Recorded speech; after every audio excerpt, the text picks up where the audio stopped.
सिद्धाणं नमो सिद्धाणं नमो आयर्याणं नमो वज्रायाणं नमो लोये सौवसावनं नमः समयसाराय स्वानुभूत्या चकासते चित्स्वभावाय भावाय सर्वभावान्तरक्षिते सर्वभावान्तरक्षिते।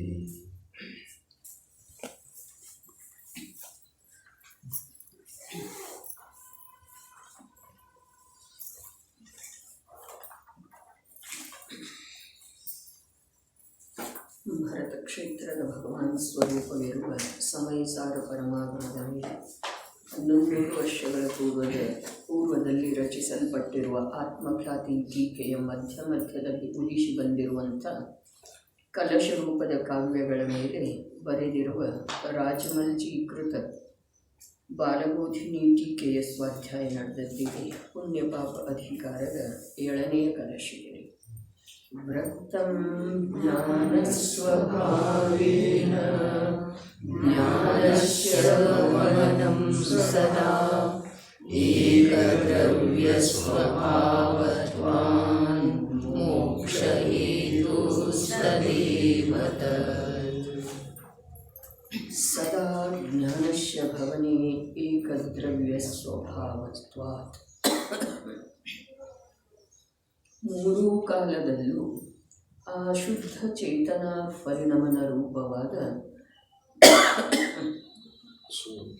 ಸ್ವರೂಪಾಚರಣ ಚಾರಿತ್ರವು ಅದು ಆತ್ಮದ್ರವ್ಯದ ನಿಜ ಸ್ವರೂಪದ ಹಾಗೆ ಇದೆ.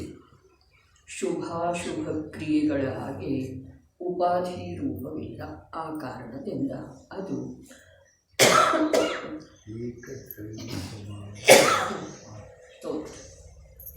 ಏಕದ್ರವ್ಯ ಸ್ವಭಾವತ್ವಾತ್. ಒಂದು ಜೀವ ದ್ರವ್ಯ ಸ್ವರೂಪವಿದೆ.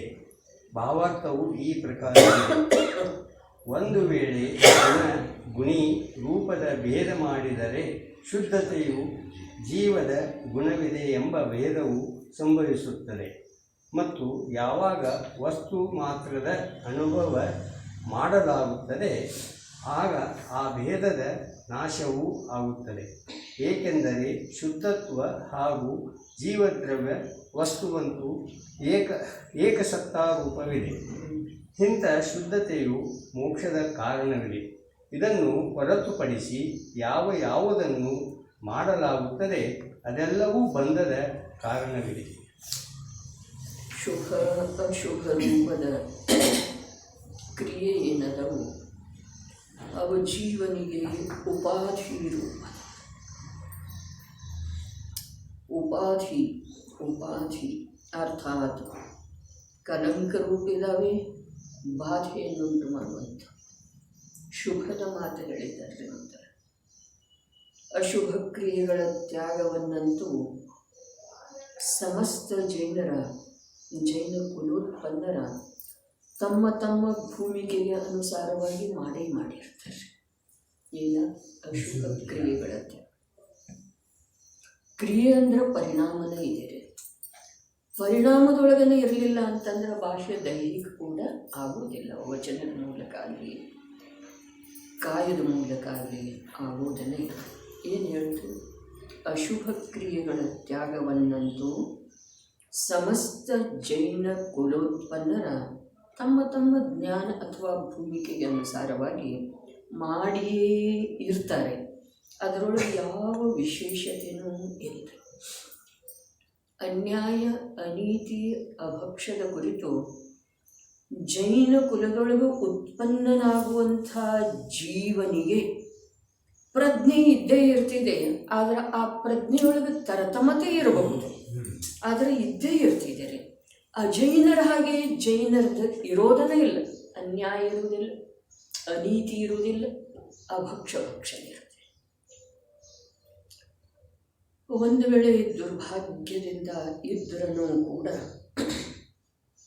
ಒಂದು ವೇಳೆ ದುರ್ಭಾಗ್ಯದಿಂದ ಪ್ರಗಟ ರೂಪದಿಂದ ಇದ್ದರೂ ಕೂಡ ಅವನ ಅಂತರಂಗದೊಳಗ ಅದರ ಕುರಿತು ಅಜೈನನಲ್ಲೇ ಇರುವಂಥ ನಿರ್ಭೀತತೆ ಇರುತ್ತದೆ. ಸಾಧ್ಯನೇ ಇಲ್ರಿ ಅಂಥ ಜೀವ ಜೈನ ಕುಲದೊಳಗೆ ಹುಟ್ಟೋದನ ಇಲ್ರಿ. ಅಂತರಂಗದೊಳಗೆ ಭಯ ಇರ್ತಿದೆ. ಅವರು ಯಾವ ಪ್ರಕಾರ ಅನ್ಯ ಕುಲದವರು, ಹೀನ ಕುಲದವರನ್ನು, ಯಾಕಂತಂದ್ರೆ ಸಾಮಾನ್ಯ ಉಚ್ಚ ಕುಲದವರ ಜೈನರು ಬಿಟ್ಟು ಕೂಡ ಕೆಳಗಿನವ್ರು ಯಾರಾದರೂ ಅವ್ರದ್ದು ಮಾತಿಲ್ಲ. ಹೀನ ಕುಲದವರು ಅವರಲ್ಲೇ ಯಾವ ಪ್ರಕಾರ ಒಂದು ಕಸವ ಅಂಥೇಳಿನೇ ಇರ್ತಿದೆ, ಒಂದು ಪರಂಪರೆನೇ ಅಂತಿದೆ, ಒಂದು ಆಹಾರನೇ ಇದೆ ಅಂತಿದೆ, ಸುಳ್ಳು ಮಾತಾಡೋದು ಮೈಗೂಡಿದ್ದನೇ ಇರ್ತಿದೆ, ಇನ್ನೊಬ್ಬರಿಗೆ ಪೀಡೆ ತಗಲಿಸೋದ ರೂಢಿನ ರಕ್ತಗತವಾಗಿಯೇ ಬಂದಿರ್ತಿದೆ. ಹಾಗೆ ಜೈನರಲ್ಲಿ ಇರುತ್ತದೆ.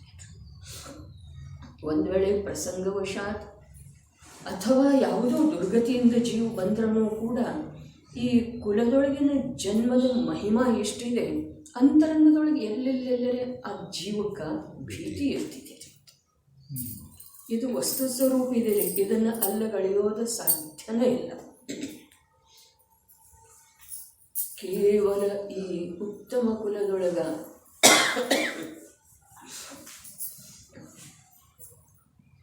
ಜನ್ಮಧಾರಣ ಮಾಡಬೇಕಾದ್ರೂ ಕೂಡ ಜೀವದ ಏನಿಲ್ಲ ಅಂದರೆ ಅಲ್ಲ ಮಹಾವಿಶೇಷತೆ ಬೇಕಾಗ್ತಿದೆ. ಬರೀ ಈ ಜೈನ ಕುಲದೊಳಗೆ ಜನ್ಮ ತಗೊಳ್ಬೇಕಾದ್ರೂ ಕೂಡ ಮಹಾವಿಶೇಷತೆ.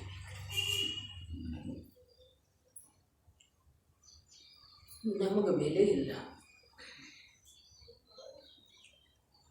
ನಮ್ಮ ಸ್ವಭಾವದೊಳಗೆ, ಪರ್ಯಾಯಗತ ಸ್ವಭಾವದೊಳಗೆ ಅನೇಕಾನೇಕ ಪ್ರಕಾರದಿಂದ ಅಶುಭ ಕ್ರಿಯೆಗಳ ಕುರಿತು ಭೀತಿ ಅನ್ರಿ, ತ್ಯಾಗ ಅನ್ರಿ, ಪ್ರವೃತ್ತಿ ಇಲ್ಲದೆ ಇರೋದನ್ರಿ, ಇದು ಈ ಮಾತು ಸತ್ಯರೇ.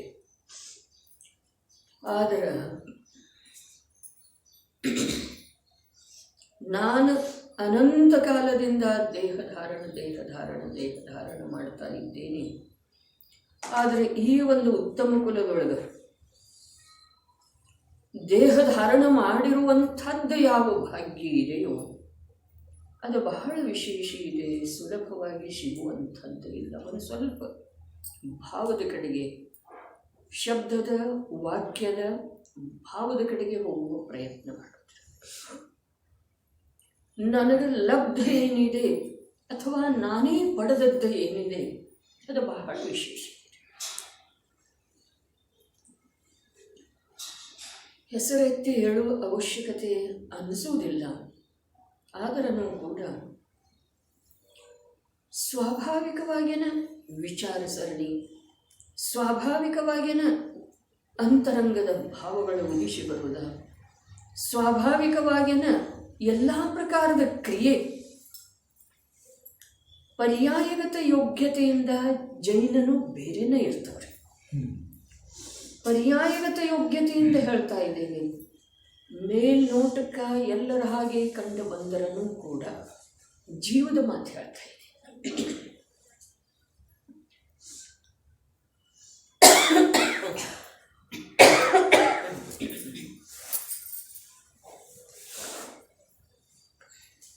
ಇನ್ನು ಇದರ ಸಲುವಾಗಿಂತೂ ನಾವೇನು ಪರಿಶ್ರಮ ಮಾಡಬೇಕಾಗಿಲ್ಲ. ತಾನಾಗೇನ ಈ ಪರ್ಯಾಯ ಧಾರಣೆ ಮಾಡುವ ವೇಳೆದೊಳಗೆ ನಮಗೆ ಅದರ ಪ್ರಾಪ್ತಿ ಇದೆ. ಇನ್ನೇನು ಮಾಡುವುದಿದೆ?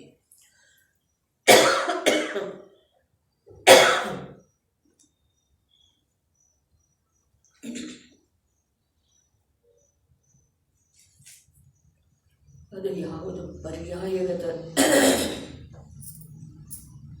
ವಿಶೇಷತೆ ಇದೆ, ಅದಂತೂ ಇದೆ. ಅದರ ಸಲುವಾಗಿ ನಾವೇನು ಮಾಡದಿದ್ರೂ ಕೂಡ ಅದರದೊಂದು ಬೆಲೆ ನಮ್ಮ ಅಂತರಂಗದೊಳಗೆ ಬೇಕು. ಒಂದು ಅದರದ್ದು ಬೆಲೆ ನಮ್ಮ ಅಂತರಂಗದೊಳಗೆ ಬೇಕು. ಬೆಲೆ ಬೇಕರ್ಥಾತ್ ಅದರಿಂದ ಯಾವುದ ಅನ್ಯ ಭಿನ್ನ ವಿಪರೀತ ಇದಾವೆಯೋ ಅವುಗಳ ಜೊತೆಗೆ ಹೊಂದಿಕೊಳ್ಳುವ ತಯಾರಿ ಇರಬಾರ್ದ್ರಿ.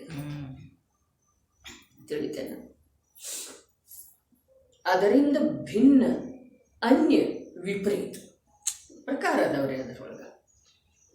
ಅದರ ಜೊತೆಗೆ ಎಂಥದೇ ಪ್ರಸಂಗ ಬಂದ್ರೂ ಅದರ ಜೊತೆಗೆ ಒಂದಾಗುವ, ಹೊಂದಿಕೊಳ್ಳುವ, ಒಪ್ಪಂದ ಮಾಡಿಕೊಳ್ಳುವ ಸಿದ್ಧತೆ ನಮ್ಮ ಮನುಷ್ಯಂದ ಇರಬಾರ್ದು. ತಿಳಿತಲ್ಲ ಅಣ್ಣ? ಏನೇ ಪ್ರಸಂಗ ಬರಲಿ, ಏನೇ ಬರಲಿ ಅನ್ನೋದಕ್ಕಿಂತ ನಾವು ಏನೇನು ಮಾಡಿದ್ದೇವೆ ಅದು ಬರೋದನ್ನದೇ ನಿಶ್ಚಿತವಾಗಿ ಬರೋದು. ಭವಾಂತರಗಳಲ್ಲಿ ಅನಂತ ಕಾಲದ್ದು ಸತ್ತಾದೊಳಗೆ ಅದಾವ್ರಿ ಅವ ಕರ್ಮ. ಅವುಗಳಿಗೆ ಈ ಜಡ ವಸ್ತುವಿನ ಹಾಗೆ ಸ್ಥಳಾವಕಾಶ ಬೇಕಾಗಿಲ್ಲ. ತಿಳಿತೇನ್ರಿ? ಈ ಜಡ ವಸ್ತುವಿನ ಹಾಗೆ ಸ್ಥಳಾವಕಾಶ ಬೇಕಾಗಿಲ್ಲ ಅಂಥೇಳಿ ಅವು ಅನಂತ ಅನಂತ ಸಂಖ್ಯೆಯಲ್ಲಿ ಅದಾವ್ರಿ. ಅವು ಯಾವಾಗ ಯಾವಾಗ ತಮ್ಮ ತಮ್ಮ ಸ್ಥಿತಿ ಪೂರ್ಣ ಆಗಿ ನಮ್ಮ ನಮ್ಮ ದುರ್ಬಲತೆಯನ್ನು ನೋಡಿ ಉದಯಕ್ಕೆ ಬರ್ತಾವ್ರಿ ಅವ. ತಿಳಿತಲ್ಲ? ನಾವು ಎಷ್ಟು ದುರ್ಬಲ ಆಗ್ತೀವಲ್ಲ ಅಷ್ಟು ಶಕ್ತಿ ಸಹಿತ ಉದಯಕ್ಕೆ ಬರ್ತವೆ. ಅದಕ್ಕೆ ನಮ್ಮ ಮಹಿಮೆಯನ್ನು ನಾವು ಕಾಯ್ಕೊಂಡು, ನಮ್ಮ ಕುಲದ ಮಹಿಮೆಯನ್ನು ನಾವು ಕಾಯ್ಕೊಂಡು ಇನ್ನೂ ನಾವು ಬಹಳ ಮೇಲೆ ಬಂದಿದ್ದೆವು. ನಮ್ಮ ದೇವನ ಸ್ವರೂಪವನ್ನು ತಿಳ್ಕೊಂಡಿದ್ದೆವು. ನಾನು ಎಲ್ಲಿ ನತಮಸ್ತಕ ಆಗೋದಾ ಅನ್ನೋದರದ ವಿಚಾರ ಮಾಡಿದೆವು. ಅರ್ಥಾತ್ ಸಾಮಾನ್ಯ ಪರಿಚಯ ಇದೆ. ಅವರು ನನ್ನ ಸಲುವಾಗಿ ಏನು ಹೇಳಿದಾರೋ ಅನ್ನೋದು ಬಹಳಷ್ಟು ಅಭ್ಯಾಸ ಇದೆ. ಹಾಗಾದ್ರೆ ಯಾವುದೇ ಕಾರಣಕ್ಕ ಸತ್ತಾದೊಳಗಿರುವಂಥ ಕರ್ಮ ಉದಯಕ್ಕೆ ಬರುವುದನ್ನು ತಡೆಯಲಿಕ್ಕೆ ಯಾರಿಂದನೂ ಸಾಧ್ಯ ಇಲ್ಲ. ಆದರೆ ಇಲ್ಲಿ ಇನ್ನೊಂದು ಮಾತು ಹೇಳ್ತಾ ಇದ್ದೇನೆ, ನನಗೆ ನಾನು ಹೇಳ್ಕೊಳ್ತಾ ಇದ್ದೀನಿ. ಉದಯ ಎಂಥದ್ದು ಬಂದ್ರೂ ಅಥವಾ ಯಾವುದು ಬರೋದಿದೆ ಅದು ಬಂದ್ರೂ ನಾವು ನಿಶ್ಶಕ್ತ ಆಗಬಾರ್ದ್ರಿ. ಅದರ ಎದುರಿಗೆ ಶಸ್ತ್ರ ಇಡಬಾರದ್ರಿ. ಇಷ್ಟು ನಮ್ಮಲ್ಲಿ ಈಗ ಆಗಲಿಕ್ಕೆ ಬೇಕ್ರಿ. ಅಂದ್ರೆ ನಾವು ಹತಾಶ ಆಗಬಾರ್ದು, ನಿರಾಶ ಆಗಬಾರ್ದು, ಅದನ್ನು ಬಲವಂತ ಅಂತ ಹೇಳಿ ತಿಳಿಬಾರ್ದು. ಹಾಗಾದರೆ ಏನು ಮಾಡ್ಬೇಕು? ತಿಳಿಬಾರ್ದಂದ್ರೆ ಏನು ತಿಳಿಬೇಕು? ನಾನು ಚೈತನ್ಯ ಸ್ವರೂಪದ ಭಗವಾನ್ ಆತ್ಮ ಅಂತೂ ಇದ್ದೇನೆ. ಆದ ಅನಂತ ಸಂಖ್ಯೆಯ ಜಯಿಸಿದ ಜೀವರುಗಳ ಪರಂಪರೆಯೊಳಗೆ ಹುಟ್ಟಿದೆ. ಎಷ್ಟು ಸಂಖ್ಯೆಯ ಜೀವರುಗಳ ಜಯಿಸಿ ಹೋಗಿದ್ದಾರೆ. ನಮ್ಮ ಹಾಗೆ ಅಲ್ರಿ, ನಮಗೇನು ಉದಯ ಇದೆ ನಿಜವಾಗಿ? ಎಂತೆಂಥ ಉಪಸರ್ಗ ಉದಯ. ನಿಜವಾಗಿ ನೀವು ಸತ್ಯವನ್ನು ಸ್ವೀಕಾರ ಮಾಡಿದರೆ ಅಂತಂದ್ರೆ ಉದಯ ಬರೋದು ಬೇರೆ ಇದೆ. ಅದು ಬಂದ್ರನ ನಮಗೆ ವಿಶ್ವಾಸ ಆಗ್ತಿದೆ, ನಾನು ಇನ್ನೇನಾದರೂ ಸಂಸಾರ ಮಾರ್ಗದಿಂದ ಬೇರೆ ಮಾರ್ಗದ ಕಡೆಗೆ ಹೊರಟಿದ್ದೇನೆ ಅಂತ. ಎರಡು ಮಾತು ಹೇಳಿತು. ಏನ? ಬೇಕಾದಂಥ ಪ್ರಸಂಗ ಬಂದ್ರೂ ಈ ಕುಲದಿಂದ ಭಿನ್ನ ಅನ್ಯ ವಿಪರೀತ ಯಾರಾದರೂ ಅವ್ರ ಜೊತೆಗೆ ಒಪ್ಪಂದ ಮಾಡಿಕೊಳ್ಳುವ ಮಾನಸಿಕ ತಯಾರಿ ಆಗೋದು ಬೇಡ. ಬಹಳ ವಿಶೇಷ ಇದೆ ಜೈನ ಕುಲದೊಳಗೆ ಜನ್ಮ ಅಂದ್ರೆ. ಎರಡನೇದೇನು ಹೇಳ್ತು? ಎಂಥದೇ ಉದಯ. ಎಂಥದೇ ಅನ್ನೋದು ನಿಜವಾಗಿ ತಪ್ಪಿದೆ. ಎಂಥದ್ದು ಮಾಡಿದೇನಂಥದ್ದಂತೂ ಬರೋದಿದೆ. ಅದರ ಸಮಯ ಸಾದೇಶಿ ಬರ್ತಾ ಇರ್ತಿದೆ. ಆ ವೇಳೆದೊಳಗೆ ನಾವು ಈ ಜಯಿಸಿದವರ ಪರಂಪರೆಯು ನಾನಿದ್ದೇನೆ, ಅಂಥ ಪರಂಪರೆಯೊಳಗೆ ನಾನು ಈ ದೇಹ ಧಾರಣ ಮಾಡಿದ್ದೇನೆ. ಇಷ್ಟು ನಮ್ಮಲ್ಲಿ ಜ್ಞಾನ ಜೀವನ ತೋರಿಬೇಕು.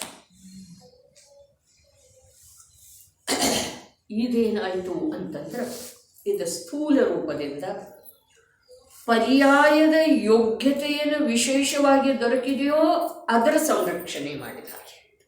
ನಿಮಗೆ ಪರ್ಯಾಯದ ಸಂರಕ್ಷಣೆಯನ್ನು ಮಾಡೋದಿತ್ತು ಅಂತಂದ್ರೆ ಇದು ನಿಜವಾಗಿ ಪರ್ಯಾಯ ಇದೆ ರೀ. ಇದರ ಸಂರಕ್ಷಣೆ ಏನು ಮಾಡೋದಿದೆ? ಇದು ನನ್ನ ಪರ್ಯಾಯ ಅಲ್ಲವೇ ಅಲ್ಲ, ಇದು ಜಡದ ಪರ್ಯಾಯ ಇದೆ, ಅವಸ್ಥಾ ವಿಶೇಷ. ಎರಡು ಮಾತು ಹೇಳ್ತು. ನಿಶ್ಚಿತವಾಗಿ ನಿರ್ಣಯ ಮಾಡೋದು ಅದರದ್ದು ವಿಚಾರಪೂರ್ವಕ ಚಿಂತನ ಮಂಥನ ಪೂರ್ವಕ. ವಿಷಯದ ಕುರಿತು ಚಿಂತನ ಮಂಥನ ಮಾಡಲಿಲ್ಲ ಅಂತಂದ್ರೆ ನಮ್ಮ ಜೀವನದೊಳಗ ತೆಗೆದುಕೊಂಡು ಹೋಗುವಂಥದ್ದೇನೂ ಸಂಗ್ರಹ ಆಗುವುದಿಲ್ಲ ನೋಡ್ರಿ. ವಿಷಯದ ಕುರಿತು ಕ್ಷಣಿಕ ಪ್ರಭಾವ ಆಗ್ತಿದ್ದೀರಿ. ಆಹಾ ಅಂತೇವು, ವಾವ ಅಂತೇವು, ಅಂತರಂಗದೊಳಗೆ ಏನೆಲ್ಲ ಅನ್ನಿಸ್ತಿದೆ ಇಲ್ಲ ಅನ್ನೋದಿಲ್ಲ. ಚೈತನ್ಯ ಸ್ವರೂಪಿ ಜೀವನಲ್ಲ. ಅದರ ವಿಷಯದಲ್ಲಿ ವಿಷಯನ್ನ ಯಾವುದೋ ಒಂದು ವಿಷಯ, ದಿನ ಒಂದೊಂದು ವಿಷಯದೊಳಗೆ ಬೆಳಗ್ಗೆ ಸ್ನಾನಾದಿ ಕ್ರಿಯೆಗಳನ್ನು ಮಾಡಿ ಶುಚಿರ್ಭೂತ ಆಗಿ ಭಗವನ್ ಮಂದಿರದೊಳಗೆ ಪ್ರವೇಶ ಮಾಡೋದು. ಮಂದಿರದೊಳಗೆ ಭಗವಂತನ ದರ್ಶನದ ಮಾತು ಬೇರೆ ಇದೆ. ಮಂದಿರದೊಳಗೆ ಪ್ರವೇಶ ಮಾಡೋದು ಕೂಡ ಮಹಾನ್ ಪುಣ್ಯ ಇದೆ. ಅವೆಲ್ಲದರದ್ದು ನಮಗೆ ಬೆಲೆ ಬರಬೇಕ್ರಿ. ನಾವು ಕೃತ್ರಿಮವಾಗಿ ಯಾಂತ್ರಿಕವಾಗಿ ಮಾಡ್ತೇವಲ್ಲ ಅವೆಲ್ಲ ಕ್ರಿಯೆ, ಸ್ವಲ್ಪ ಇನ್ನು ಅದಕ್ಕೆ ಬೆಲೆ ಬರಲಿ. ಯಾಕೆ ಅಂತಂದ್ರೆ ಇಳಿ ವಯಸ್ಸು ಇದೆ ಅನ್ನೋದಕ್ಕಿಂತ ಸಮೀಪ ಇದೆ ರೀ, ಸಮೀಪ ಇದೆ. ಏನ ಇವೆಲ್ಲವುಗಳಿಂದ ಬಿಡುಗಡೆ ಮಾಡುವಂತಹ ಸಮಯ ಸಮೀಪ. ಮಂದಿರದೊಳಗೆ ಕಾಲಿಡು ಸಾಮಾನ್ಯ ಮಾತಿಲ್ಲ. ಹೋಗುದ ವಿಚಾರ ಯಾವಾಗ ಬರ್ತಿರಲ್ಲ ಮಂದಿಗೆ ಅವಾಗಿಂದ ಚಾಲು ಆಗ್ತೈತ್ರಿ. ಅದು ವಿಶೇಷ ಪುಣ್ಯದ ಉದಯ ಚಾಲು ಆಗ್ತಿದೆ ವಿಷಯನ. ಅದರ ಭಾವದೊಳಗೆ ಏನೇನಾಗ್ತಿದೆ ಅದು ನಮಗೆ ಬಿಟ್ಟಿದ್ದು ವಿಷಯ ರೀ, ನಮಗೆ ತಿಳಿಯುವಂತಹ ವಿಷಯ. ಯಾಂತ್ರಿಕವಾಗಿ ಹೋಗ್ತಾ ಇರ್ತೇವೆಯೋ ಅಥವಾ ಏನಾದರೂ ಭಾವ ವಿಶೇಷ ಭಾವ ಮನೆಯಲ್ಲಿ ಇಲ್ಲದೆ ಇರುವಂಥದ್ದು, ಮನೆಯಲ್ಲಿ ಸಾಧಿಸೋದನ್ನ ಸಾಧ್ಯ ಇಲ್ಲ ಅಂಥ ಭಾವಗಳನ್ನು ನಾವು ಆ ಭಗವಂತನ ಮಹಿಮೆಯ ಪೂರ್ವಕ ತಂದುಕೊಳ್ಬೇಕಾಗ್ತಿದೆ. ಅವು ತಾನಾಗೆ ಬರುವುದಿಲ್ಲರಿ, ಸ್ವಲ್ಪ ಇವು ತಾನಾಗೆ ಬರ್ತಾವ್ರಿ. ಅಶುಭ ವಿಚಾರಗಳ ತನ್ನಷ್ಟಕ್ಕೆ ತಾನೇ ಬರ್ತಾವೆ, ಬೇಡ ಅಂದ್ರೂ ಬರ್ತಾವೆ. ಅದಕ್ಕೆ ಹೇಳಿದಾರಲ್ಲ, ಬರೀ ಮಂದಿರಕ್ಕೆ ಹೋಗುವ ವಿಚಾರದಿಂದ ಒಂದು ಉಪವಾಸದ ಫಲ ಇಲ್ಲ ಹೇಳಿದಾರಲ್ಲ, ಅದೆಲ್ಲ ಹೇಳಿದ್ರಿ. ಆದ್ರೆ ಅದೆಲ್ಲ ಭಾವದೊಳಗೆ ಆದರ ಮಾತಿದೆ ರೀ. ಇಲ್ದಿದ್ರೆ ನಮ್ಮ ಜೀವನದೊಳಗೆ ಏನು ನಡೀತಿದೆ ಅದ ವಿಶೇಷ ಪುಣ್ಯ ಮಾತ್ರ ನಮ್ದ ಖರ್ಚಾಗ್ತಿದೆ ನೋಡ್ರಿ. ಬೆಳಗ್ಗೆ ಎದ್ದ ಕೂಡಲೇ ನಗರದ ಕಸ ತೆಗಿಲಿಕ್ಕೆ ಹೋಗುವುದು ಅದು ಮನುಷ್ಯ ಜೀವನನೇ ಇದೆ. ಬೆಳಗ್ಗೆ ಎದ್ದ ಕೂಡಲೇ ಭಾಜಿ ಮಂಡಯಿಗೆ ಹೋಗೋದಾ ಅದು ಒಂದು ಜೀವನನೇ ಇದೆ ರೀ. ಹೌದೇನಿಲ್ಲ? ವಿಚಾರ ಮಾಡೋದು ತರತಮತೆ ಪೂರ್ವಕ ಎಲ್ಲ ಎದುರಿಗಿಟ್ಕೊಂಡು ವಿಚಾರ ಮಾಡಿದ್ರೆ ನನ್ನ ಜೀವನ ಎಷ್ಟು ಧನ್ಯ ಇದೆ, ನನಗೆ ಲಭಿಸಿದ್ದ ಅಥವಾ ನಾನು ಸಂಪಾದನೆ ಮಾಡಿದ ಪುಣ್ಯ ಎಷ್ಟು ವಿಶೇಷ ಇದೆ. ಪುಣ್ಯದ ಮಹಿಮಾ ಮಾಡೋದಿತ್ತು ಅಂತಂದ್ರೆ ಅದು ಮಾಡ್ರಿ, ಅದು ನಿಜವಾಗಿ ಪುಣ್ಯ ಇದೆ ರೀ. ಈ ಶರೀರದ ರೋಗ ಹೊರಟೋಯ್ತು, ನಿರೋಗಿ ಆಯಿತು, ದುರ್ಬಲತೆ ಹೊರಟೋಯ್ತು, ಸಶಕ್ತತೆ ಬಂತು, ಇವೆಲ್ಲ ಏನು ಪುಣ್ಯ ಅಲ್ರಿ. ನಿಜವಾಗಿ ಅವೆಲ್ಲ ಪಾಪಾನುಬಂಧಿ ಅದಾವ್ರಿ, ಅವೆಲ್ಲ ಪಾಪಾನುಬಂಧಿ. ಒಂದೇಂದ್ರ ಆರ್ಥಿಕ ಸಮಸ್ಯೆ ತಲೆದೋರಿತ್ತು, ಅದು ಇದ್ದಕ್ಕಿದ್ದ ಹಾಗೆ ಮಾಯ ಆಯಿತು ಅಥವಾ ಬಗೆಹರಿಯಿತು, ಅದೇನು ಪುಣ್ಯ ಅಲ್ರಿ, ಪುಣ್ಯ ಇಲ್ಲ. ಅದೇನಿದೆ ಅದು ಪಾಪದ ಅನುಬಂಧ ಮಾಡಿಸುವಂಥದ್ದಿದೆ. ಶರೀರದೊಳಗಿನ ರೋಗ ಗುಣ ಆಯಿತು, ಪಾಪದ ಅನುಬಂಧ ಮಾಡಿಸುವಂಥದ್ದಿದೆ. ಅಜ್ಞಾನಿ ಜನರು ಅದಕ್ಕೆ ಒಂದು ವೇಳೆ ಪುಣ್ಯ ಅಂದಿದ್ದಿರಬಹುದ್ರಿ, ಆದರೆ ಅದು ಪಾಪದ ಅನುಬಂಧ ಮಾಡಿಸುವಂಥದ್ದು ಇದೆ. ಅದರದ್ದು ವಿಚಾರ ಮಾಡಬೇಕು. ಅದಕ್ಕೆ ಇಲ್ಲೇನು ಹೇಳ್ತಾ ಇದ್ದರು, ಇಲ್ಲಿ ಹೇಳ್ತಾ ಇರುವ ಮಾತು ಎಷ್ಟು ಹುಚ್ಚು ಕೊಟ್ಟಿದ್ದೀರಿ. ಶುಭಾಶುಭ ಕ್ರಿಯೆಗಳ ಈ ಜೀವನಿಗೆ ಉಪಾಧಿ. ಆ ಸ್ವರೂಪಾಚರಣ ಚಾರಿತ್ರ ಹೇಗಿದೆ, ಅದು ಹೇಗಿದೆ? ಜೀವದ ಮೂರೂ ಕಾಲದಲ್ಲಿರುವಂತಹ ಜೀವ ದ್ರವ್ಯದ ಯಾವ ನಿಜ ಸ್ವಭಾವ ಇದೆಯೋ ಆ ಸ್ವಭಾವದ ಹಾಗೆ ಇದೆ. ಆ ಸ್ವಭಾವದ ಹಾಗೆ ಇದೆ. ನಿಜ ಸ್ವಭಾವ ಏನಿದೆ ಅದು ಶುದ್ಧನೇ ಇದೆ. ಸಕ್ಕರೆಯ ನಿಜ ಸ್ವಭಾವ ಯಾವ ಸಿಹಿ ಇದೆಯಲ್ಲ ಅದು ಶುದ್ಧ ಇದೆ. ಅದರೊಳಗೆ ಎಂಥ ಅಶುದ್ಧಿ, ಅದು ಸ್ವಲ್ಪ ಹುಳಿನೂ ಆಗಿಲ್ಲ, ಸ್ವಲ್ಪ ಖಾರನೂ ಆಗಿಲ್ಲ, ಸ್ವಲ್ಪ ಕಹಿನೂ ಆಗಿಲ್ಲ, ಏನಿದೆ ಅದರದೇ ಆದಂಥ ಯಾವ ಸ್ವಭಾವ ಇದೆ ಅದು ಶುದ್ಧ ಇದೆ. ಸಂಯೋಗ ದೃಷ್ಟಿಯಿಂದ ನೋಡಿದರೆ ನೀರ ಪರ್ಯಾಯದಲ್ಲಿ ಬಿಸಿಯಾಗಿದೆ ಅಲ್ಲ, ಸಂಯೋಗ ದೃಷ್ಟಿಯಿಂದ ಅದು ಏನಿದೆ? ಉಪಾಧಿ ಇದೆ. ಸಂಯೋಗ ದೃಷ್ಟಿಯಿಂದ ನೋಡಿದರೆ ಉಪಾಧಿ ಅದೇ ಹೇಳಿದ್ರಲ್ಲ, ಕಲಂಕಪ್ರದ ಇದೆ, ದುಃಖದ ಅನುಭವ ಆಗುವಂಥದ್ದಿದೆ. ಜಡದ ದೃಷ್ಟಿಯಿಂದ ನೋಡಿದರೆ ಉಪಾಧಿ ಕಲಂಕಪ್ರದ ಇದೆ. ಈ ಪರ್ಯಾಯದ ದೃಷ್ಟಿಯಿಂದ ನೋಡಿದರೆ ಕಲಂಕಪ್ರದ ಇದೆ ರೀ. ಶುಭಾಶುಭ ಭಾವ ಇಂಥ ಉತ್ಕೃಷ್ಟ ಮನುಷ್ಯ ಪರ್ಯಾಯ ಜೈನ ಕುಲ ಜಿನೇಂದ್ರ ಪ್ರಭುವಿನ ಶಾಸನದೊಳಗ ಸ್ವಲ್ಪರೇ ಪ್ರವೃತ್ತಿ ಮಾಡುವಂಥ ಮಹಾಯೋಗೇನಿದೆಯಲ್ಲ, ಇಂಥ ಸಮಯದೊಳಗ ಶುಭ ಭಾವದಲ್ಲಿ ನಿಲ್ಲೋದಿದೆಯಲ್ಲ, ಇದು ಉಪಾಧಿ ಇದೆ. ಮತ್ತು ಅಶುಭ ಭಾವ ಕೂಡ ಬಿಟ್ಕೊಡೋ ಮನಸ್ಸಿಲ್ಲ ಅಂದ್ರೆ ಅದೇನಿದೆ, ಏನಿದೆ ಹೇಳ್ರಿ. ಶುಭ ಭಾವದೊಳಗೆ ನಿಲ್ಲೋದು ಅಂತಂದ್ರೆ ಉಪಾಧಿ ಇದೆ, ಕಲಂಕಪ್ರದ ಇದೆ. ಮತ್ತು ಸ್ವಯಂ ತನ್ನನ್ನು ತಾನು ವಂಚಿಸಿ ಒಳ್ಳೆಯ ಭವಿತವ್ಯ ಆಗುವ, ಒಳ್ಳೆಯ ಆನಂದದ ವರ್ತಮಾನದಲ್ಲಿ ನಿರಾಕುಲತೆ ಲಭಿಸುವ ಯೋಗ ಪುರುಷಾರ್ಥ, ಯೋಗ ಮತ್ತು ಯೋಗ್ಯತೆ ಎರಡೂ ಇದ್ರೂ ಕೂಡ ಶುಭದಲ್ಲಿ ನಿಂತುಕೊಳ್ಳೋದು, ಶುಭದಲ್ಲಿ ಮೈ ಮರೆಯೋದು, ಇದೇನಿದೆ ರೀ ಉಪಾಧಿ ಇದೆ. ಅಲ್ಲಿ ಅವನಿಗೆ ಲಭಿಸಿದರ ಕುರಿತು ಸಂಯೋಗ ದೃಷ್ಟಿಯಿಂದ ಲಭಿಸಿದ್ದು ನೋಡ್ರಿ, ಒಳಗಡೆ ಉದಯ ದೃಷ್ಟಿಯಿಂದ ಲಭಿಸಿದ್ದು ನೋಡ್ರಿ, ಮತ್ತು ಜೀವದ ಯೋಗ್ಯತೆಯ ದೃಷ್ಟಿಯಿಂದ ನೋಡ್ರಿ, ಎಲ್ಲವೂ ಎಲ್ಲ ಪ್ರಕಾರ ಸರ್ವ ಪ್ರಕಾರ ಸೇ ಅವಸರಾಯ ಅಂಥದ್ರೊಳಗೆ ಶುಭದಲ್ಲಿ ನಿಂತುಕೊಳ್ಳೋದ, ಅದು ಉಪಾಧಿ ಇದೆ ಅವರಿಗೆ. ಭಾರ ರೂಪ ಇದೆ ವಿಜಯಣ್ಣ, ಭಾರ ರೂಪ ಇದೆ ನೋಡ್ರಿ. ಇನ್ನೂ ಟ್ರೈನ್ ಬರ್ತಾ ಇಲ್ಲ, ಗಂಟೆ ಹೊಡೆದಿಲ್ಲ, ಮತ್ತು ಭಾರ ಹೊತ್ಕೊಂಡು ನಿಲ್ಲೋದ್ರೆ ನಿಲ್ಲೋದೇನ? ಯಾರಾದರೂ ನಿಲ್ಲುತ್ತಾರೇನ? ಅದೇ ಪ್ರಕಾರ ಇಲ್ಲಿ ಯೋಗ ಇದೆ, ಯೋಗ್ಯತೆ ಇದೆ, ಅಂಥದ್ರೊಳಗ ಶುಭದ ಭಾರ ಯಾತ ಹೊತ್ಕೊಳ್ಳೋದು? ನಿರ್ಭಾರ ಆಗುವ ಪುರುಷಾರ್ಥ ಮಾಡೋದು, ನಿರ್ವಿಕಲ್ಪ ಚೈತನ್ಯ ಸ್ವಭಾವದ, ತ್ರಿಕಾಲಿ ದ್ರವ್ಯ ಸ್ವಭಾವದ, ಚೈತನ್ಯ ಶುದ್ಧ ಚೇತನಾ ಸ್ವಭಾವದ ಅನುಭವ ಮಾಡೋದ, ಆ ರೂಪವಾಗಿ ಪರಿಣಮನ ಮಾಡೋದ, ಅದು ನಿಜವಾಗಿ ಏನಿದೆ ನಾವು ಮಾಡಬೇಕಾದಂಥ ಕರ್ತವ್ಯ ಇದೆ. ಈ ಸಮಯದಲ್ಲಿ ನಮಗೆ ಮೋಕ್ಷ ಮಾರ್ಗ ಲಭಿಸೋದು ಅತ್ಯಂತ ಸುಲಭ ಇದೆ, ಏನೂ ಅದಕ್ಕೆ ಅಡಥಳ ಇಲ್ರಿ. ಎದುರಿಗೆ ಪವಿತ್ರ ಜನವಾಣಿ ಇದೆ, ಆ ಜನವಾಣಿಯೊಳಗೂ ಕೂಡ ಎಂಥದ್ದಿದೆ ಜನವಾಣಿ ಅಂತಂದ್ರೆ ಸಾರಭೂತ ಇದೆ ರೀ. ಏನೇನೋ ಕಲಬೆರಕೆ ಮಾಡಿದ್ದ ಅಲ್ಲ, ಇದಾವೇನಿಲ್ರಿ ಅವು ಜನವಾಣಿ ಅದಾವ್ರಿ. ಏನೇನೋ ಕಲಬೆರಕೆ ಮಾಡಿದ್ದ ಸಾಕಷ್ಟು ಅದಾವ್ರಿ, ಏನೇನೋ ಬರೆದದ್ದು ಅದಾವು. ಕಾಲ ಸಾಪೇಕ್ಷ ಅರ್ವಾಚೀನ ಪ್ರಾಚೀನಕ್ಕೆ ಸಂಬಂಧ ಬರುವುದಿಲ್ಲ. ಯಾವ ಕಾಲಕ್ಕೂ ಅಜ್ಞಾನಿ ಜನರು ಇರೋವ್ರಿ. ಅವರ ಯಾವ ಕಾಲಕ್ಕೂ ತಮ್ಮ ಅಜ್ಞಾನವನ್ನು ವರ್ತಮಾನದ ಕ್ಷಯೋಕ್ಷಮ ಜ್ಞಾನದ ಬಲದಿಂದ ಪೋಷಣೆ ಮಾಡುವಂತಹ ಶಾಸ್ತ್ರಗಳನ್ನು ಬರೆಯವ್ರಿಗೆ. ಅದಕ್ಕೇನು ಮಾಡೋದ? ಅದನ್ನು ತಡೆಯೋದು ಸಾಧ್ಯ ಇಲ್ಲ, ಅದಕ್ಕೆ ನಾವು ಏನೂ ಮಾಡೋದು ಸಾಧ್ಯ ಇಲ್ಲ.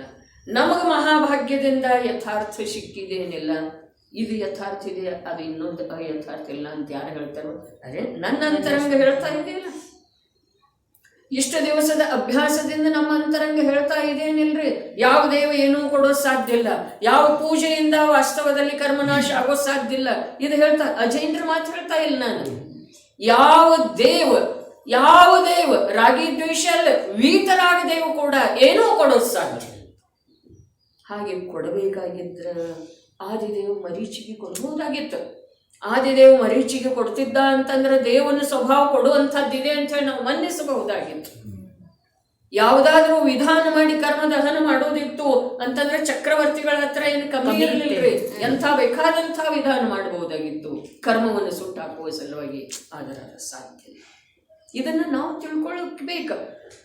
ತಿಳ್ಕೊಳ್ಳುವಂಥ ಯೋಗ್ಯತೆ ಇದೆ, ತಿಳ್ಕೊಳ್ಳುವುದರಲ್ಲಿ ನಿಮಿತ್ತವಿರುವಂತಹ ಜನವಾಣಿ ಉಪಲಬ್ಧ ಇದೆ. ನೇಮಿನಾಥ ಪ್ರಭು ದ್ವಾರಕಾ ಸುಡೋದು ನೋಡಿರ್ವಿ, ಹೇಳಿದ್ರು. ಏನು ಮಾಡಿದ್ರು? ಅದರದೇನ್ರ ವ್ಯವಸ್ಥೆ ಮಾಡ್ರಪ್ಪ ಅಂತ ಹೇಳಿದ್ರೆ ಅರ್ಥ ಚಕ್ರವರ್ತಿ ಇದ, ದೇವಗಳ ನಿಮಗೆ ಸಹಾಯ ಅದ. ದೇವಗಳ ಸಹಾಯ ರೀ, ಚಕ್ರವರ್ತಿಗೆ ದೇವಗಳ ಸಹಾಯ ಇರ್ತಿದೆ. ಲಕ್ಷಾಂತರ ದೇವಗಳ್ರಿ ಅವರ ಸೇವೆಯೊಳಗೆ ಉಪಸ್ಥಿತಿ ಇರ್ತಾರೆ. ಹಾಗಾದ್ರೆ ಒಂದು ದ್ವಾರಕಾ ಸುಡೋದು ತಪ್ಸರಿ ಆಗಲಿಲ್ಲ. ತಪ್ಸರಿ ಅಂಥೇಳಿ ಅವ್ರು ಹೇಳದಿದ್ರೂ ಸುಡ್ತಿದೆ ಅಂಥೇಳಿ ಹೇಳಿದ ನಂತರ ಇವರು ಅದರದ ಪೂರ್ವ ಸಿದ್ಧತೆ ಖಬರದಾರಿ ತಗೊಳ್ಬೇಕಾಗಿತ್ತೇನಿಲ್ರಿ? ತಗೊಂಡ್ರಲ್ಲ.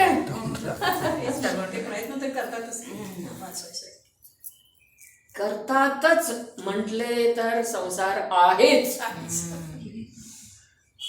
ನೋಡ್ರಿ, ನಂದರ ವಿಚಾರ ಹೀಗಿದೆ. ನಿನ್ನಿವ್ರಂದ್ರೆ ಅದೇನ ಡಾಕ್ಟರ್ ಹತ್ರ ಹೋಗೋನು ಹಾಗೆ.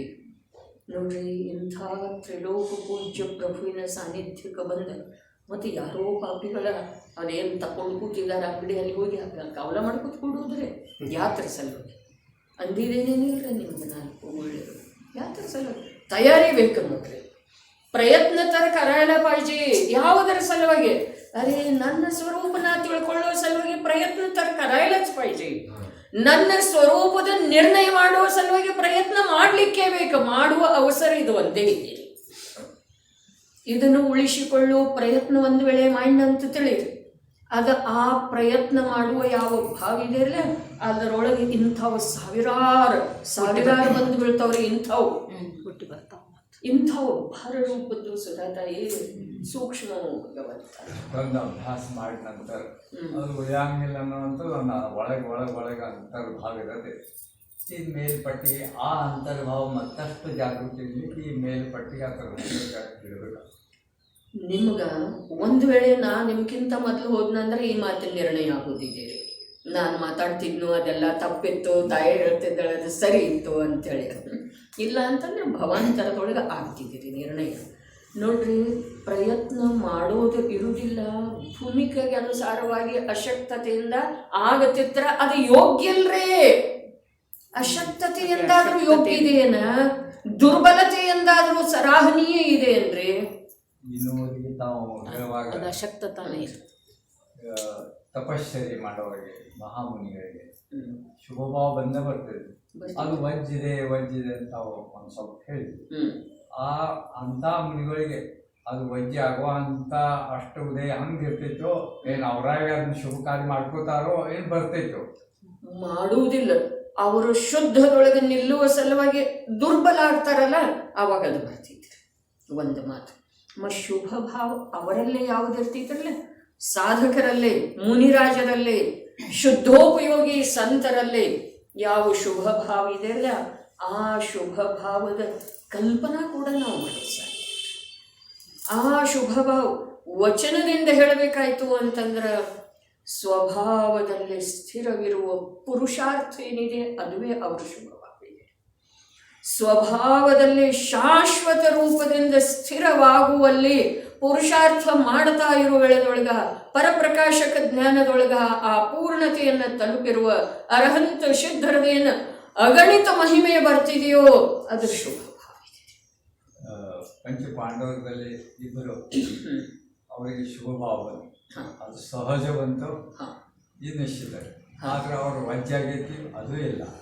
ಆದ್ರೆ ಅದೆಲ್ಲ ನಿಯತ್ತಿತ್ತು. ಅವ್ರು ಸರ್ವಾರ್ ಸಿದ್ಧಿಗೆ ಬಂತು. ಇದೇನೈತ್ರಿ ಇದು ಪರಿಪಾಠಿ ಅದು ಏಕೆ ಐತಿ ಅದ್ರ ಸಲುವಾಗಿ ಅದು ಹಿಂಗ ಐತಿ ಅಂತ ಒಡೆದ ಜನವಾಣಿ ಹೇಳಿದ್ರಿ ಇಷ್ಟ ಆಗಮ್ಮ ಹೇಳಿದ್ದ ಅಷ್ಟೇ ಐತೆ ಹೇಳ್ತೀರಿ. ಹಾಗಾದ್ರೆ ಈಗ ನಾನು ಅಂದ್ರೆ ಇಲ್ಲಿ ವಿತಂಡವಾದ ಅಥವಾ ನಿಮ್ಮನ್ನು ಸೋಲಿಸಬೇಕು ಅನ್ನೋದಿಲ್ರಿ. ನಿಮ್ಮನ್ನು ಸೋಲಿಸಬೇಕು ಅನ್ನೋದಿಲ್ಲ. ನಮ್ಮ ಮನುಷ್ಯಗೆ ನಾವು ಆ ತತ್ವದ್ದು ಇನ್ನಷ್ಟು ದೃಢ ಮಾಡ್ಕೊಳ್ಳೋದು, ನೀವು ಮಾಡ್ಕೊಳ್ಳೋದು ಏನ. ಅವರಿಗೆ ಶುಭ ಭಾವ ಬಂತು, ಅದು ಭಾರರೂಪ ಇರಲಿಲ್ಲ ಅನ್ನೋದು ನೀವು ಹೇಗೆ ಹೇಳಿದ್ರಿ? ಭಾರರೂಪ ಇಲ್ಲದೆ ಇದ್ರೆ ಇನ್ನೆರಡು ಭಾವದ ಭಾರವನ್ನು ಅವ್ರು ಯಾಕೆ ಹೊತ್ತಾರ್ರಿ? ಭಾರರೂಪ ಇತ್ತು ಅನ್ನೋದು ವಸ್ತು ಸ್ವರೂಪ ರೀ. ಅವರು ಅದನ್ನು ತೆಗೆದು ಹಾಕುವುದರಲ್ಲಿ ಸಫಲ ಆಗಲಿಲ್ಲ, ಇದು ಅವ್ರ ದುರ್ಬಲತೆ. ಹೌದು ಅಥವಾ ಇಲ್ರಿ?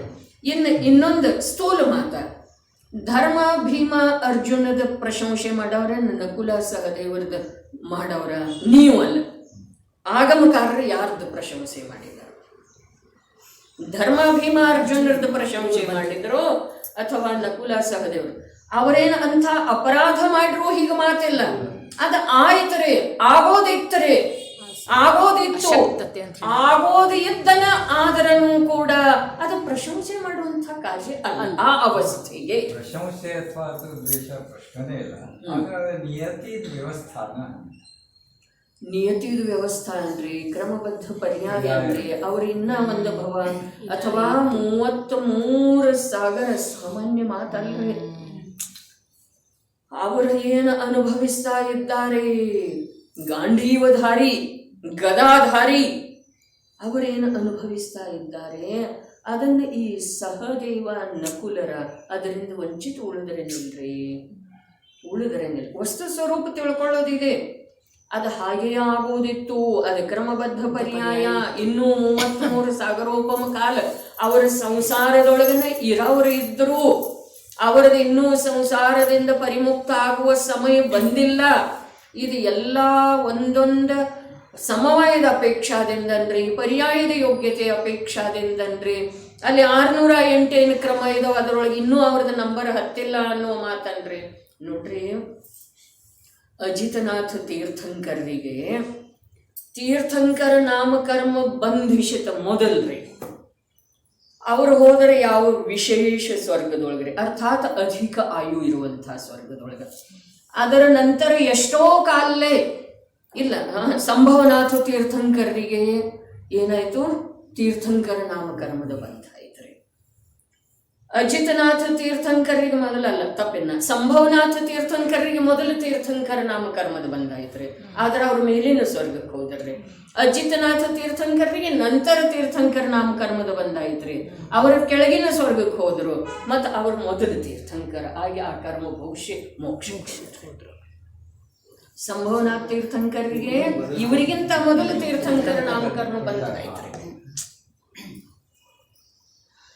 ಇದನ್ನು ಯಾಕೆ ಹೇಳ್ತಾ ಇದ್ದೇನೆ ಅಂತಂದ್ರೆ, ಯಾವ ಸಮಯದೊಳಗೆ ಮುಕ್ತಿಪುರಿಯನ್ನು ತಲುಪೋದು ಯಾವ ಜೀವದ ಯೋಗ್ಯತೆ ಇರ್ತಿದೆ, ಅದೇ ಸಮಯದೊಳಗೆ ಆ ಜೀವ ತಲುಪ್ತಿದೆ. ಇದೆಲ್ಲ ಪರಮಸತ್ಯ ಮಾತಾದ್ರೂ ಛದ್ಮಸ್ಥನಿಗೆ ಗ್ರಹಣ ಯೋಗ್ಯ ಯಾವುದಿದೆ, ಪುರುಷಾರ್ಥಕ ಅನುಕೂಲ ಯಾವುದಿದೆ, ಅದನ್ನು ನೋಡುವುದಿದೆ. ಇದು ಬರೀ ದೃಷ್ಟಾಂತ ಹೇಳ್ತಾ ಅಜಿತನಾಥ ಸಂಭವನಾಥರದ್ದು. ಆದರೆ ನಮಗೆ ಪುರುಷಾರ್ಥಕ್ಕೆ ಯಾರು ಶುಭ ಭಾವ ಮಾಡಿದ್ರು ಅದನ್ನು ನೋಡೋದಿದೆಯೋ, ಅಥವಾ ಯಾರ ಶುಭ ಭಾವವನ್ನು ಬರಗೊಡ್ಲೇ ಇಲ್ಲ, ಸಾಧ್ಯ ಆದಷ್ಟು ಭೂಮಿಕೆಗೆ ಅನುಸಾರವಾಗಿ ಬರ್ತಾವೆ, ಅದರಿಂದ ಭವಧಾರಣ ಮಾಡಬೇಕಾಗ್ತಿದೆ. ಇದೆಲ್ಲ ಇರಲಿ. ಆದರೆ ವಿಷಯ ತಿಳಿದ ನಂತರ ಕೂಡ, ಅಂತರಂಗ ಒಪ್ಪಿದ ನಂತರ ಕೂಡ ಇನ್ನೂ ಸ್ವಲ್ಪ ಇದನ್ನು ಮಾಡೋದಲ್ಲ ಅಂಥೇಳಿ ಅನ್ನೋದು, ಅಥವಾ ಇದು ಸಾಧ್ಯ ಆದಷ್ಟು ಬೇಗ ಎಲ್ಲವನ್ನೂ ಬಿಡುವ ಪುರುಷಾರ್ಥ ಒಗ್ಗೂಡಿಸಿಕೊಳ್ಳುವುದ, ಇದನ್ನು ನಿಮಗೆ ವಿಚಾರಕ್ಕೆ ಬಿಟ್ಟಿದ್ದೇನ್ರಿ ವಿಷಯ. ಒಗ್ಗೂಡಿಸುವ ಪ್ರಯತ್ನ ಅವರು ತಕ್ಕ ಹಚ್ಚೋದನ್ನೇ ಇದು ಬರೋಬರ್ ನಾವು. ಮತ್ತು ಆದ್ರೆ ಏನ್ರಿ ಐತೇನ್ರಿ, ಆದ್ರೆ ನೀವು ಅಪ್ಪಾಜಿ ಒಳಕ್ ಅಂದಿದ್ದು ಸರಿ, ನೀವ ಅಂತಿದ್ರಿ, ನಾನೇ ಅಂದಿದ್ದೆ. ಇಲ್ಲ ಒಂದ್ ಸ್ವಲ್ಪ ಏನ್ರೆ ನಾವು ಮಾಡಿದ್ರೆ ಇನ್ನೊಂದ್ ಸ್ವಲ್ಪ ಕಾಲ ಉಳಿತಿದ್ರೇನೋ. ನಿಜವಾಗಿ ನೀವ್ ಹೆಂಗ ಅವಾಗ ಹಂಗ ಅಂತಿರ್ಲ, ಈಗ ನಮಗ್ ಹಂಗ ಆಗ್ತೈತ್ರಿ ನಮ್ ಜೊತೆ. ಅದಕ್ಕೆ ಅವ್ರಿಗೆ ಹೇಳಣ, ಒಂದ್ ವೇಳೆ ನೀವು ಇರುವಾಗ ನಾವು ಹೋದ್ನು ಅಂತಂದ್ರ ನಿಮ್ಗೆ ಗೊತ್ತಾಗೋದೈತಿ. ತಾಯಿ ಹೇಳ್ತಿದ್ದಳ ಅದು ಸತ್ಯ ಇತ್ತು ಅಂತ ಹೇಳಿ. ಈಗ ನಿಮ್ ಸಲುವಾಗಿ ನೀವ್ ಎಷ್ಟು ಧೈರ್ಯ ತಗೊಂಡಿರಿ ಈಗ ಅಂದ್ರ, ಹಂಗ ಅವಾಗ ನಿಮಗ್ ಅವ್ರ ಕುರಿತಾಗಿ ಇದಿರ್ಲಿಲ್ಲ. ಹಂಗ ನಮಗೂ ಏನಾಯ್ತು ಗೊತ್ತೈತಿನ, ಈಗ ನಿಮ್ ಕುರಿತು ಹಂಗ ಆಗ್ತೈತಿ ನಮ್ಗೆ. ಸರಿ ಐತಿ, ಆದ್ರ ಆಗ್ತಿದೆ, ನಿಮ್ಗಾಗ್ತಿದೆ, ಅದನ್ನ ನಾನು ಬೇಡ ಅನ್ನೋದಿಲ್ಲ. ಆದ್ರೆ ನನಗೆ ಆಗಬಾರ್ದು ಅನ್ನೋದು ನಾನು ಪ್ರಯತ್ನ ಮಾಡ್ತೇನೆ. ಆಗಬಾರ್ದು ಅನ್ನೋದು ಒಂದು ಸ್ವಲ್ಪ ದುರ್ಬಲ ಆಯ್ತಲ್ಲ ಗೌರಣ್ಣವ್ರು, ಸ್ವಲ್ಪ ದುರ್ಬಲ ಆಯ್ತಲ್ಲ, ಅದು ಎಳ್ಕೊಂಡು ಬರ್ತಿತ್ತು ತಳದವರಿಗೆ. ಸುಧಾತಾಯಿ ಬಿಡುವುದಿಲ್ರಿ, ಅದು ಅಲ್ಲಿ ಉಳಿಯುವ ಸಲುವಾಗಿ ನಿರಂತರದ ಅನಂತ ಪುರುಷಾರ್ಥ ಬೇಕ್ರಿ. ಎಲ್ಲಿನ ನೋಡ್ರಿ ಜಾರಿಕೆ ಐತ್ರಿ, ಐತಿ, ಮತ್ತು ನಡುವೆ ಎಲ್ಲಿಯೂ ನಿಲ್ಲಕ್ಕೆ ಮೆಟ್ಟಲು ಇಲ್ರಿ. ನೋಡ್ರಿ ವಿಚಾರ ಮಾಡಿ, ಜಾರಿಕೆ ಐತ್ರಿ. ಎಲ್ಲಿ ಹೋಗೋದ ಜಾರಿ ಅಂತ ಅಂದ್ರೆ ಸ್ವಲ್ಪ ಶಿಥಿಲ ಅದೇವು, ಮೈ ಮರ್ತೇವು, ನಿಶ್ಚಿತವಾಗಿ ಅದು ತಳದವರೆಗೆ ತಗೊಂಡು ನಿಶ್ಚಿತವಾಗಿ. ನೋಡ್ರಿ, ಶುಭ ಭಾವ ನಿಮ್ಮಲ್ಲೇ ಬೇಕಾದಷ್ಟು ಬರಲಿ ರೀ, ನಮ್ಮಲ್ಲಿ ಬೇಕಾದಷ್ಟು ಬರಲಿ. ಆದರೆ ಶುಭ ಭಾವ ಇದು ಯೋಗ್ಯದೆ ಅನ್ನೋದು ಅಂಶ ಮಾತ್ರ ಕೂಡ ಮನ್ನಣೆ ಇತ್ತು ಅಂತಂದ್ರೆ ಅದ ಅನಂತ ಸಂಸಾರದ ಪೋಷಣೆ. ಆ ಮನ್ನಣೆ ಅದನ್ನು ಬೆಳೆನೂ ಕೊಡಬಾರ್ದು, ಬರುನೂ ಕೊಡಬಾರ್ದು. ಶುಭ ಭಾವ ಬರಲ್ರಿ, ಅದಕ್ಕೇನು ಬಾಧೆ ಇಲ್ಲ. ಅಶುಭ ಭಾವ ಕೂಡ ಬರಲಿ.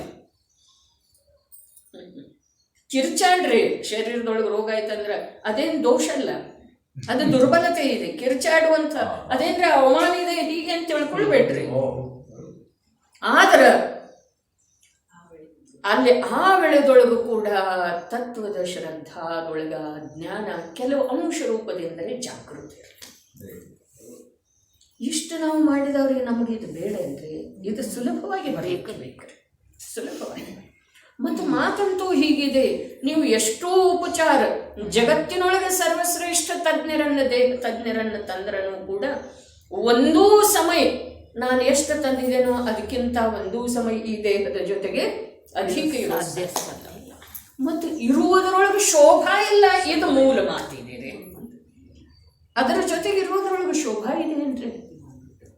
ದಿನ ದಿನ ಅಂದ ಕೆಡ್ಕೋತ ಹೋಗ್ತಿದೆ ಏನಿಲ್ರಿ?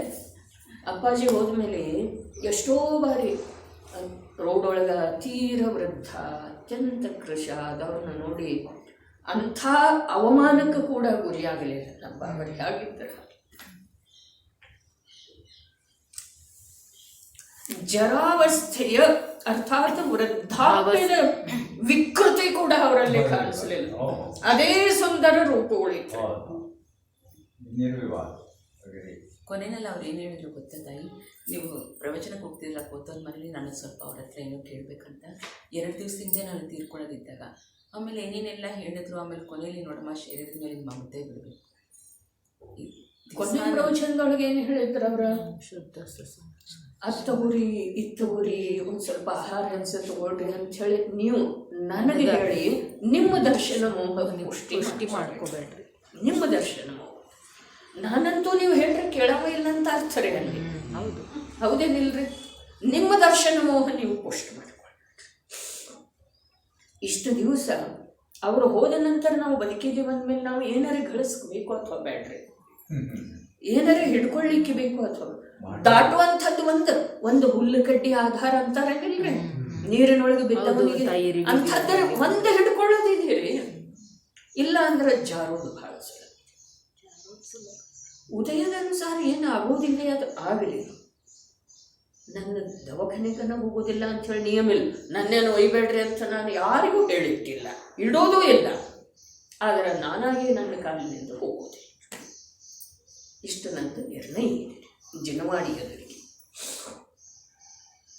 ಹೋಗಿ ಈ ಶತ್ರುವನ್ನು ಉಳಿಸಿಕೊಳ್ಳುವ ಪ್ರಯತ್ನ ನಾನು ಯಾಕೆ ಮಾಡೋದ್ರೆ? ನನ್ನ ಇಡೀ ಜೀವನದ 40 ವರ್ಷ ಅಖಂಡ ನಂದು ಪ್ರವಚನ ಆದ್ದು ಇದಾವ್ರಿ. ಅದಕ್ಕಿಂತ ಮೊದಲಿಂದ 1988 ಹಿಡಿದು ನಾ ಮಾತಾಡಕದೇನ್ರಿ. 1988 ಹಿಡಿದು ಎಷ್ಟಾದ್ರೂ ನೋಡ್ರಿ.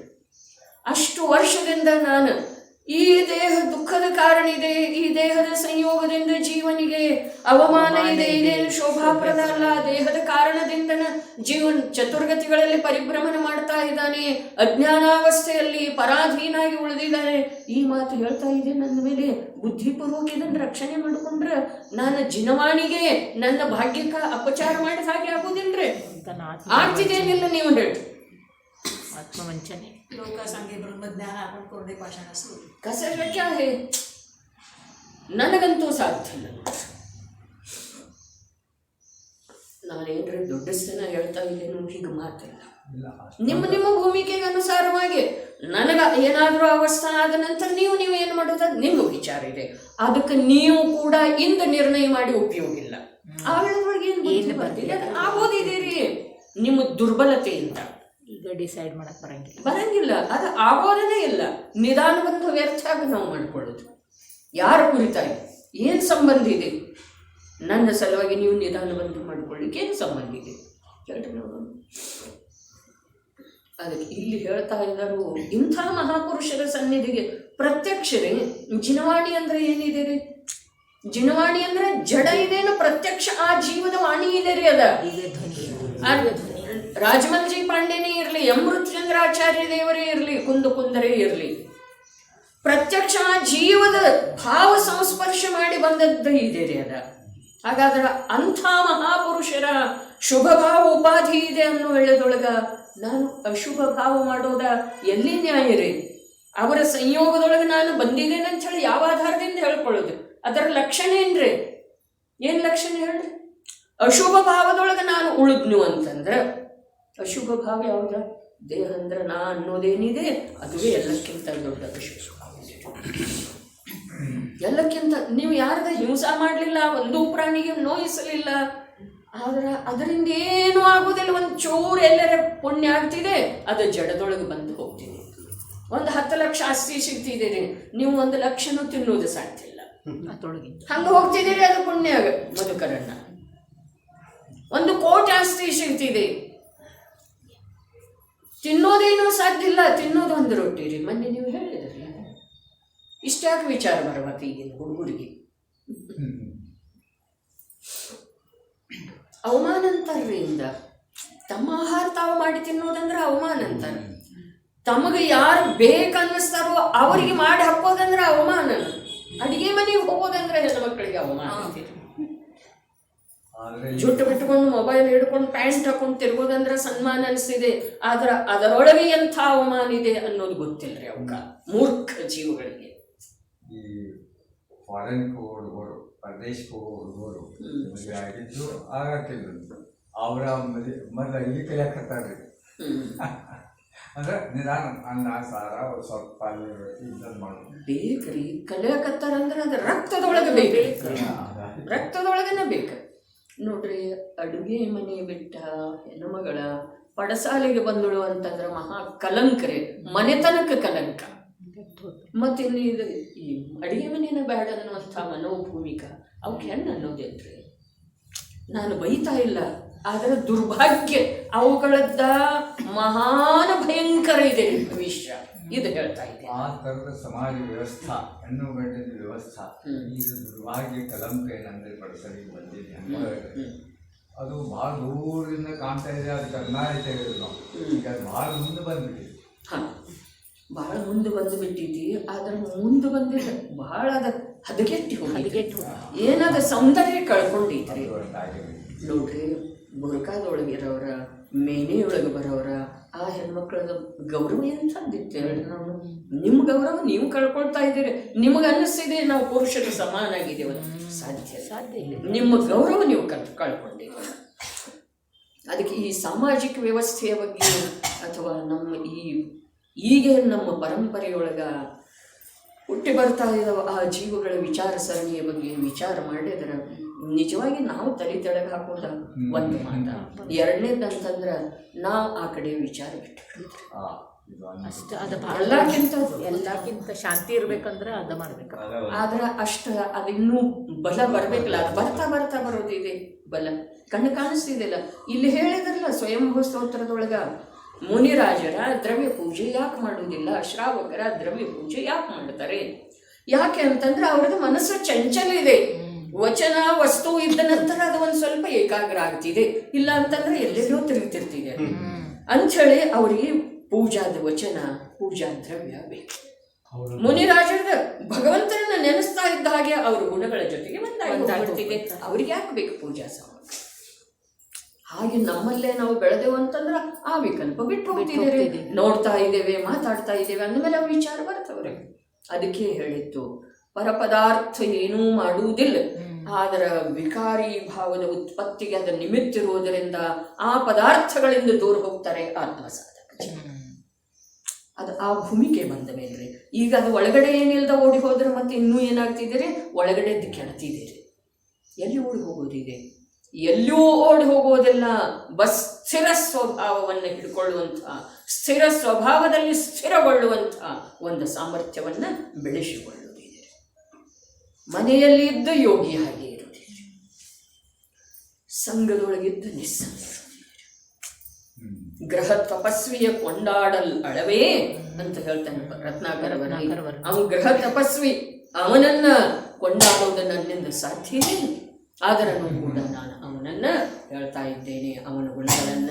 ಅವೇನಿದ 16ನೇ ಮನು ಇರ್ತಾರೆ, 14ರೇ. ಇವು ಎಲ್ಲಿಂದ ತಂದಿವ್? 16ನೇ ಮನು. ಇವನು ಮನು ಮಾಡೋ ಸಲುವಾಗಿ ಆದಿದೇವನ ಒಬ್ಬನ ಮನು ಮಾಡಿದರೆ.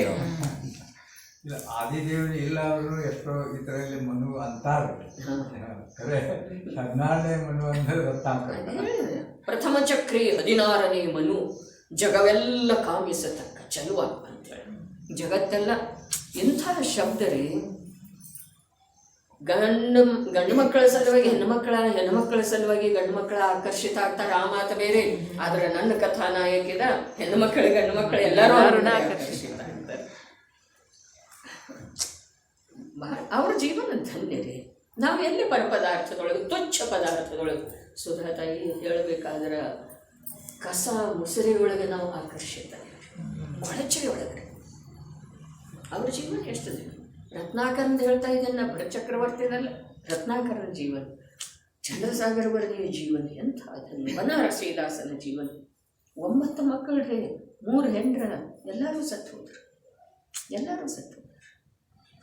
ಆದ್ರೆ ಅವನು ಸಮಯಸಾರ ನಾಟಕ ಸಮಯಸಾರ ಬರೀತಾ ಅಂತಂದ್ರೆ ಅವನ ಧೈರ್ಯ ಎಂಥದ್ದು, ಅವನ ಯೋಗ್ಯತಾ ಎಂಥದ್ದು, ಅವನ ಅಂತರಂಗದ ದೃಢತಾ ಎಂಥದ್ದು, ವಸ್ತು ಸ್ವರೂಪದ ಸ್ವೀಕಾರ ಎಂಥದ್ದು.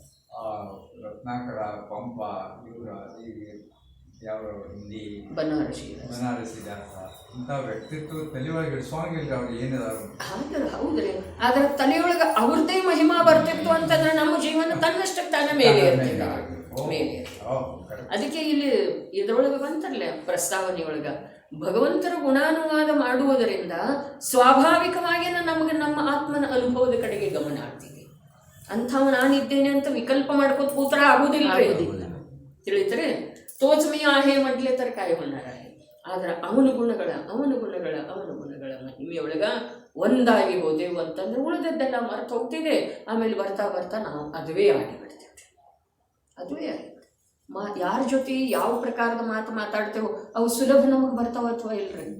ಕೆಲಸದವ್ರ ಜೊತೆ ಮಾತಾಡೋ ಮಾತ, ಗೌಂಡಿಗಳ ಜೊತೆ ಮಾತಾಡೋ ಮಾತ, ಭಂಗಿಗಳ ಜೊತೆ ಮಾತಾಡೋ ಮಾತ. ಮುಂದೆ ಮತ್ತು ಮಹಾರಾಷ್ಟ್ರದವ್ರು ಮರಾಠಿದವ್ರು ಇದ್ರಂದ್ರೆ ಆಟೋಮೆಟಿಕ್ಲಿ ಅವ್ರ ಜೊತೆ ಮರಾಠಿ ಬರ್ತಿದ್ವಿ. ಯಾಕ ಹಾಗೆ ಧರ್ಮ ಸ್ವಾಭಾವಿಕ, ಆತ್ಮನ ಅನುಭೂತಿ ಸ್ವಾಭಾವಿಕ. ಅದರ ಸಲುವಾಗಿ ನೀವು ಹಿಂಗೆ ಪದ್ಮಾಸನ ಹಾಕಿ ಕಣ್ಣು ಮುಚ್ಚಿ ಅಲ್ಲಿ ಒಳಗಡೆ ಗುಹೆಯೊಳಗೂ ಕೂಡ ಅವಶ್ಯಕತೆ ಇಲ್ಲ.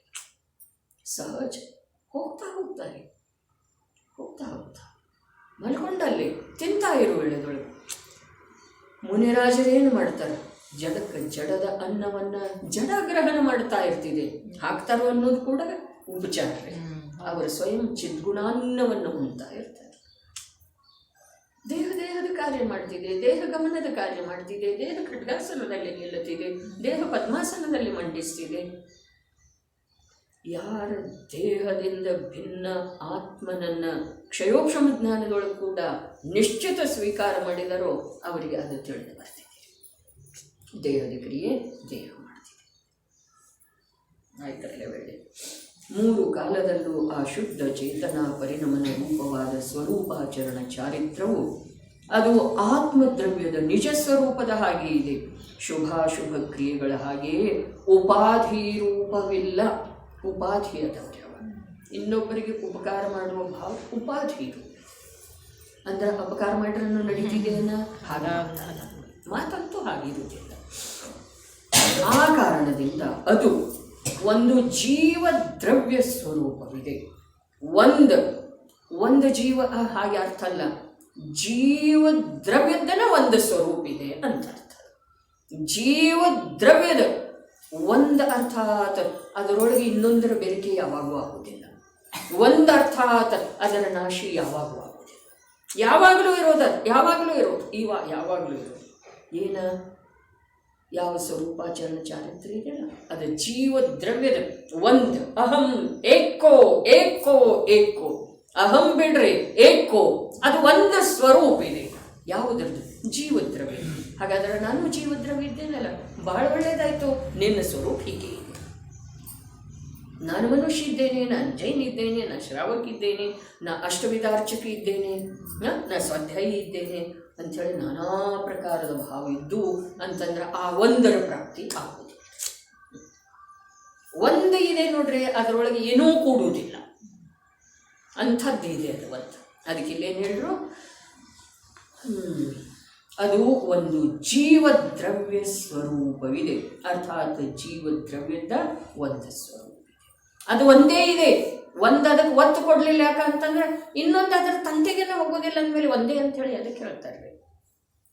ಸ್ವರೂಪದ ಬಗ್ಗೆ ಇಲ್ಲಿ ಒಂದಂದ್ರೆ, ಅಲ್ಲಿ ಮೋಕ್ಷ ಮಾರ್ಗದ ಬಗ್ಗೆ 2 ಬಾರಿ ಹೇಳಿದ್ರು, ಅದುವೇ ಅಂಥೇಳಿ.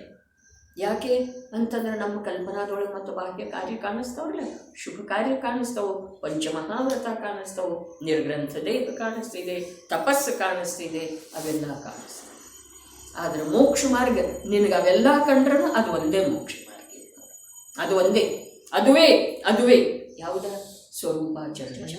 ಎಂಥದ್ದಿದೆ ಅದ ಶುದ್ಧ ವಸ್ತು ಮಾತ್ರ, ಅದರ ನಿಷ್ಪತ್ತಿ ಮತ್ತು ಅದರ ಅನುರೂಪ ಪರಿಣಮನ ಆಚರಣೆ, ಸಹಜ ಪರಿಣಮನ. ಭಾವಾರ್ಥವು ಈ ಪ್ರಕಾರವಿದೆ. ಒಂದು ವೇಳೆ ಗುಣ ಗುಣಿ ರೂಪದ ಭೇದ ಮಾಡಿದರೆ, ಶುಭ ಭಾವಂತೂ ಉಪಾಧಿ ಅದು, ಶುಭ ಭಾವ ಅಶುಭ ಭಾವ ಅವೇನದು ಉಪಾಧಿ ಅದು. ಆದರೆ ಇಲ್ಲಿ ಒಂದು ವೇಳೆ ಗುಣ ಗುಣಿಯ ಭೇದ ಮಾಡಿದರೆ, ಏನು ಗುಣ ಏನು ಗುಣಿ, ಶುದ್ಧತೆಯು ಜೀವದ ಗುಣವಿದೆ ಎಂಬ ಭೇದವು ಸಂಭವಿಸುತ್ತದೆ.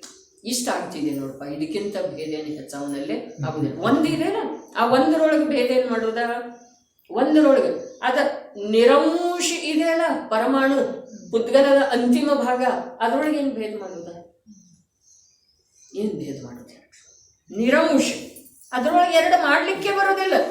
ಹಾಗಾದ್ರೆ ಅದರೊಳಗೆ ನೀ ಎರಡು ಏನು ಮಾಡವ ಮಾಡಬಹುದು. ಏನ ಪರಮಾಣು ಇದೆ, ಅದು ಅನಂತ ಗುಣದಿಂದ ಯುಕ್ತ ಇದೆ, ಇಷ್ಟು ಮಾಡಬಹುದು. ಪರಮಾಣು ಇದೆ, ಅದು ತನ್ನ ಜಡತ್ವವನ್ನು ಎಂದು ಬಿಡುವುದಿಲ್ಲ. ಈ ಪ್ರಕಾರ ಭೇದ ಮಾಡಿ, ಇಲ್ದಿದ್ರೆ ಅದನ್ನು ಎರಡು ಮಾಡಲಿಕ್ಕೆ ಬರೋದಿಲ್ಲ. ಅದೇ ಪ್ರಕಾರ ಜೀವ ದ್ರವ್ಯದ ಒಂದೇ ಯಾವ ಚೈತನ್ಯ ಸ್ವಭಾವ ಇದೆಯಲ್ಲ, ಅದು ಇನ್ನೊಂದು ಶುಭದೊಳಗ ಅಶುಭದೊಳಗ ಬೇರೆ ಯಾವುದ್ರೊಳಗ ಹಂಚಲಿಕ್ಕೆ ಬರುತ್ತೆ, ಎರಡು ಮಾಡಲಿಕ್ಕೆ ಬರುತ್ತೆ. ನಿನಗೆ ಭೇದ ಬೇಕಾಗಿತ್ತು ಅಂದರೆ ಜೀವ ದ್ರವ್ಯ ಮತ್ತು ಶುದ್ಧತೆ ಅವನ ಸ್ವಭಾವ, ಇಷ್ಟು ಭೇದ ಮಾಡಿ. ಗುಣಗುಣಿ ಭೇದ ಗುಣಗುಣಿದ ನಂಗೆ ಅಷ್ಟು ತಿಳಿದಿಲ್ಲ. ಅದನ್ನ ಕ್ಲಿಯರ್ ನಾಳೆ, ಅದಕ್ಕೆ ಇನ್ನು ಮುಗಿಸ್ಬೇಕೇನೇನು ಈ ಶಬ್ದ ಬಂತಂತ ಹೇಳಿ ನಾಳೆ ಅದ ಇದು ಕಲಶ ಮುಗಿತೈತೆ ಅಂತ ಹೇಳಿ ಅಂದಿದ್ದೇನ್ರಿ. ಅದರ ಗುಣಗುಣಿದ್ದ ನಿಜವಾಗಿನ ಅದರದ ಚರ್ಚೆ ಮಾಡಬೇಕು. ನಮ್ಗೆ ಅರ್ಥ ಆಗಲಿಲ್ಲ. ಅರ್ಥ